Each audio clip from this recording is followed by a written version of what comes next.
Alternative Dig Talk. Real issues, real talk.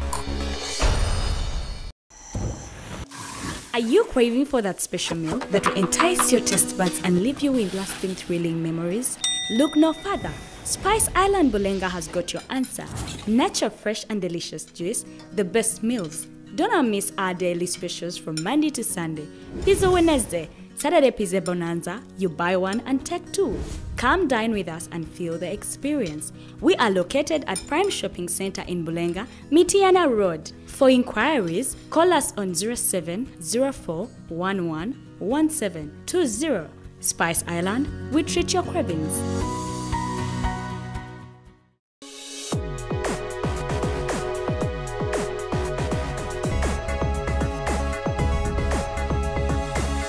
The Alternative Dig Talk. Real issues, real talk.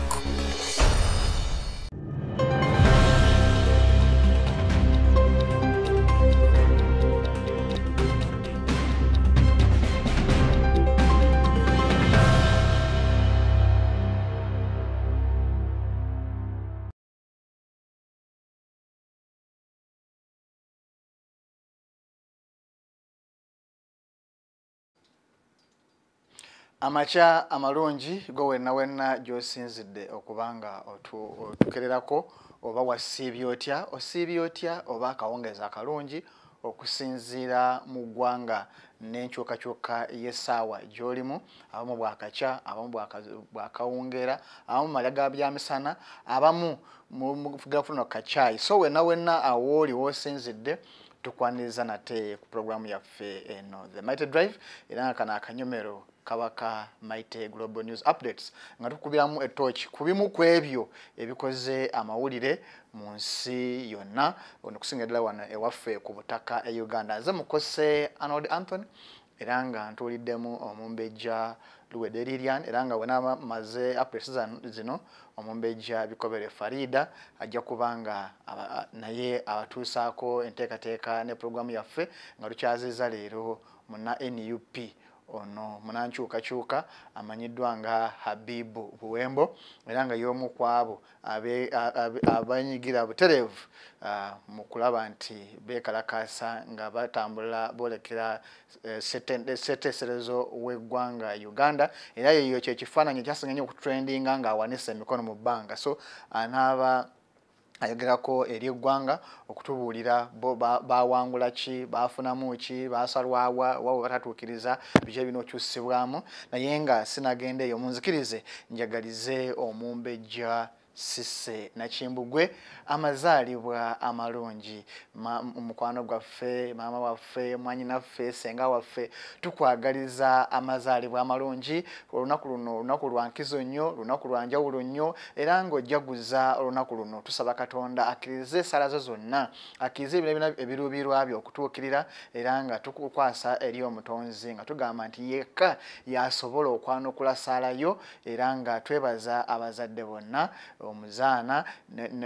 n'abalangira abasobola okuleeta ku nsi eno, era nga tugamba nti Mukama Katonda weebale olunaku luno olwaleero okutuleetera omumbejja Sise Nakimbugwe. Kale olunaku olungi era yogayoga. Bwenvaawo nyinga butereevu mwago amawulire mu ebyo bikoze amawulire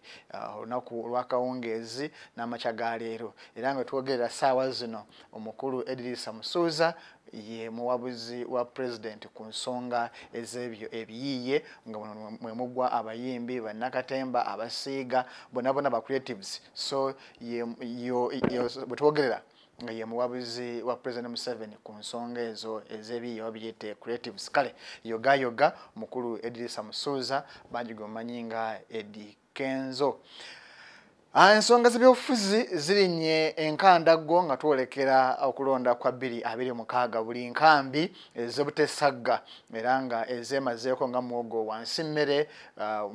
wakati nku waggulu zibanva, nga wetwogerera ng'ekiwa nga bana FDC oba enjawukana oba olunyafa wakati wa FDC Yanagyanankumbi ne Katonga luwongedde okugaziwa nga wetwogerera oluvannyuma lwabe Katonga okulangirira nti mu myezi 6 banaba bamaze okusangulawo ekibiina kya FDC. Bano basazeewo ne bagamba nti oluvannyuma okukiwanduukula bagenda kubanga oba oliawo bakwasaganya bakwasaganya enteekateeka ey'okulangira ekibiina kyabwe ekipya nga bwe basazeewo ne badelegates ku lunaku lwa Monday. Badelegates abasoba mu 8 bakuŋŋaanye ku kitebe Katonga ew'ekiwayi kino ekya FDC nga bagamba nti wansi w'obukulembeze bw'omukulu Ssaalongo Erias Lukwago basazeewo okulaba nga bakola ekibiina ekipya kiri bakijjewo era nga ssemateeka waabwe akawaayiro akasoma 6 we kabawa obuyinza bo nga bammemba. Naye bino byagudde mu matu ag'Abanagyanankumbi bakombye kwebaza eriibwa ne bagamba nti mugunywanga ne muguteesa kusooka kwaddala maze emyaka 4 nga temusubscribe nga temunyonga nga membership yammwe so temulina buyinza bwonna era temuli bammemba abakkiriza mu ssemateeka okudissolvinga oba okugamba ekibiina kino mukijjawo oba oliawo mukiggalawo. So olwokuba nti maze emyaka 4 nga temumanyikiddwako okuba nti muli bammemba temulina buyinza. Naye kinajjukirwa nti abamu ku bo ba lifetime member kati nga Dr. Kizza Besigye ye ne watasubscribing ye lifetime member. So abantu ngabo oba oliawo kano bebadde boogerako tebekwata naye ate bageza maaso ne bagamba nti mwe muli badiikuula mwabe Katonga abatalina kye musobola nakukola era naddala Ssaalongo Erias Lukwago gwe omanyikiddwa nga failure tolina kibiina kye wali obaddemu nekimi okujjako okutambuza emivuyo era nti mmwe mukolagana ne Museveni nti emirundi mingi omukulu chairman Ambassador Birigwa avudde n'agamba nti ayogera ne President Museveni otereevu ate nga ne omukyala Honorable Musumba naye alabikiddwako mu bifo ebyenjawulo bingi nga ono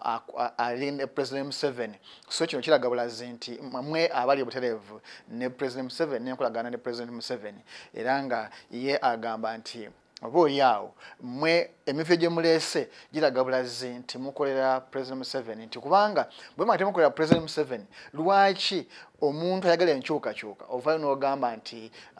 ekibiina mukisaanyeewo ekibiina ekiriko omusayi gw'abantu ekibiina abantu kibasaadaase ennyo okulaba nga kiyimirirawo naye bw'ovaayo n'ogamba nti oluvannyuma myaka 2 tusazeewo kino ekibiina kiveewo kiba kitegeeza nti ate gwe akolera President Museveni butereevu. So enembeera bwetyo bweri kale omanyi bagamba nti tunaabawulira ebiseera ebisinga tatera kudduukira nduulu munzikirize eyo ensonga ekyali nnene yeetaagisa okubanga erambulwako era ndowooza aba voltage ku ssaawa emu ey'akawungeezi bajja kuba batundira ensonga ezo ezimu ku ezo ensonga ez'ebyobufuzi okulaba oba oliawo obutakkaanya buno bunaatuukawa era buyambaani nakyo ekirina okukolaba okulaba nga tugonjoola ensonga zino zonna. Kale ebyo ebiri mu FDC era nga banankyukakyuka tubasabira mukiveemu oba oliawo musobole okufuna okulaba nga mufuna obukulembeze bwamwe bwe mwagala naye mutandisa okwerumaaluma nga temunafuna bukulembeze olwo munaabufuna tunaabafe abamu tunaaba tuddukira waabwe kibanga mu nnyumba munda mulemeddwa okutuula okuteesaganya butakkaanya kya buntu naye ate otuuka ku nsonga ey'okuba nti mugenda personal olina okulangira munno grades yafuna olina alangira munne nti gw'oli bw'oti oli nze ndowooza ate mba musse okuva ku kinyusi ekya struggle naye kale ebyo byammwe mutusinga kufa abamu okutegeera ebyobufuzi so tukatulabe ffe tujja kuba tutegeeza abantu baffe biki bye munaaba musazeewo oba oliawo naffe katulinde emyezi 6 abe Katonga gye basuubiza kuba bano abenagyanako bagambye nti mubawe emyezi 6 mujja kulaba bano bannakatemba badiikuula bakazanyikirizi abatalina kye basobola kukola era ebyogera ffe tebituyugula ttama kubanga ne kkooti yasalawo dda neraga nti oba oliawo bano bannakigwanyizi abatalina nsa yonna abantu gye musobola kubanga mubawa. Kale bwe tuvaayo ensonga yakasase mu Kampala eyongedde okuula ejjembe era nga twogerera gavumenti n'ebitongole ebyenjawulo bitula bufoofofo okulaba nga oba oliawo bigonjoola n'okulaba nti bitumbula embeera ennungi bannakampala Kampala mwe babeera era nga bwetwogerera akawungezi k'eggulo ministries ez'enjawulo zatudde ku office ya Prime Minister nga olukiiko luno lwakubiriziddwa amyuka Prime Minister wa Uganda omukyala era ngono ye Minister wa East Africa Honorable Rebecca Etwala Kadaga kusobola okulaba nga basala entotto okulaba butya bwebagonjola ekizibu kya kasasiro era nga kyazze oluvannyuma okuba nti obudde ab'Entebbe enkumba bwe bawa KCC okusolayo kasasiro bwaweddeko akawungezi k'eggulo so nga balina okutuula okusola entotto okulaba nti oba oliawo butya bwe basobola okulaba nga bakola enteekateeka eno era nga twogerera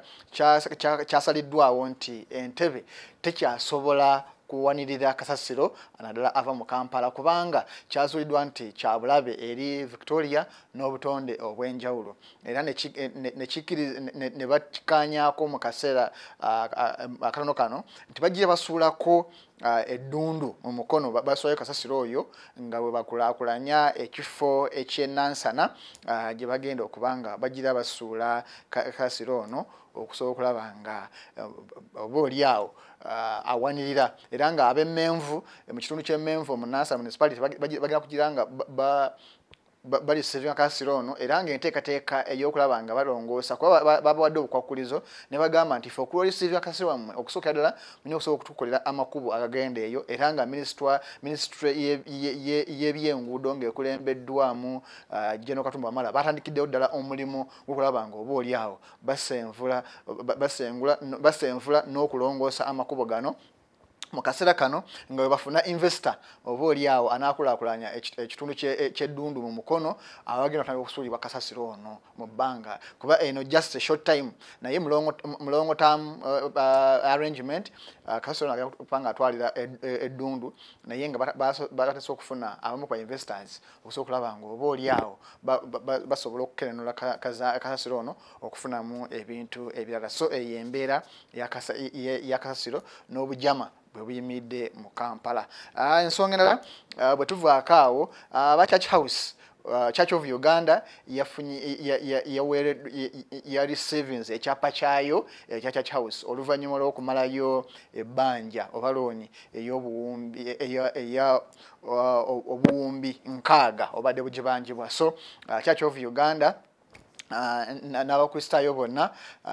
abangerikani tubayuzaayuza okulabanga nti oba oliawo mwasobodde okununula ekyapa kyammwe era nga ekizimbe kino ne kibaddizibwa era nga kiri mu mikono gyammwe butereevu okuva mu Equity Bank so ndowooza muyogeeyoge era eyabadde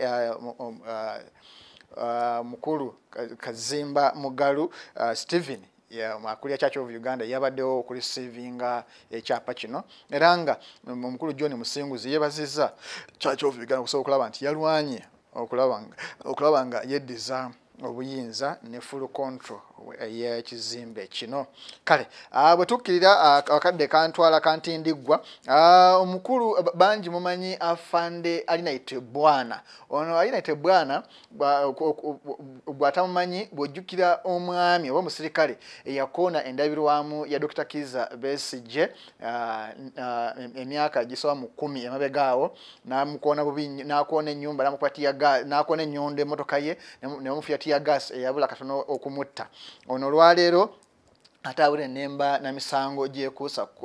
kukabasanya n'okakakaboozi ak'ekikulu nga akakaka omukozi owawaka kiteeberezebwa nti ono yamuleetanga mukozi wawaka naye yamuleeta n'ekigendererwa ekyokulaba nga oba oliawo amwefunza n'okubanga nti amusimba oba amulaga amakuba amakyamu omuli okumubikula obubugo ng'ate amukase bukasi so mu mbeera eno ono yakwatibwa era n'avunaanibwa omusango gw'okaka akaboozi ng'ate olw'okuba nti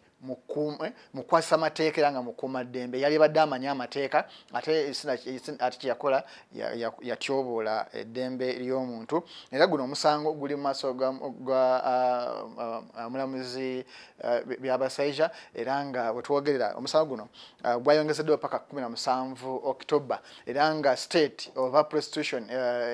oluyo lwabwe lulaga nti obujulizi bwonna bwamaze okuŋŋaanyizibwa era nga bo beetegefu okulaba nga batandika okuwulira omusango guno kubanga already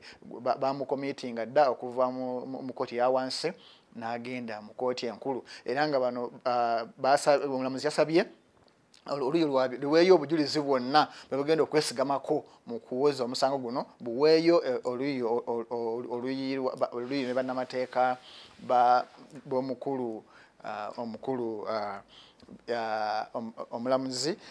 okuwaayo osaidi eyabo abavunaana n'abavunaanibwa babe nga basobola okusharinga bino obujulizi buno bwonna basobola okuba nga batambuza omusango guno bulungi nnyo nnyini ddala. Kale ensonga zibadde zikyali nnyingi naye munzikirize ndowooza nkome awo. Omugenyi waffe yatuuse dda era nga Omumbejja Bikobere Farida agenda kubanga wali butereevu okulaba nga atambuza ensonga zino zonna era nga n'omugenyi waffe bulungi mukulu Habibu Buwembo yatuuse dda okusobola okulaba nga buli awo batunuulira ensonga zino mu mbeera ez'enjawulo. Nze mukose Arnold Anthony kambalekere Omumbejja Bikobere Farida abatuuseeko ensonga n'omugenyi nga bakubaganya ebirowoozo mbeere bulungi mweraba naye nga pulogulaamu kyagenda mu maaso.